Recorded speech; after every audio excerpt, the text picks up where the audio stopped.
नारे सैयद नारे सिंध शहीद अफजल जे कातिलन ते शहीद अफजल जे कातिलन ते दहशतगर्दी बंद करियो।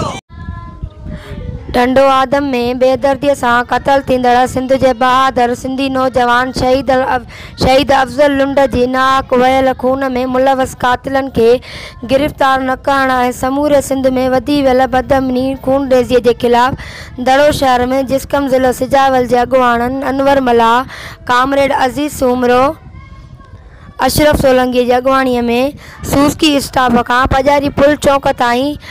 रैली कढी एहतजाज करे सख़्त नारेबाज़ी कई। उन्हीअ मौक़े ते अॻुवाणनि सचाई न्यूज़ सां ॻाल्हाईंदे मुतालबो कयो त शहीद अफजल लुंड जी क़त्ल में मुलवस जवाबदारनि खे फ़ौरन गिरफ़्तार करे खेनि सख़्त सज़ा ॾेई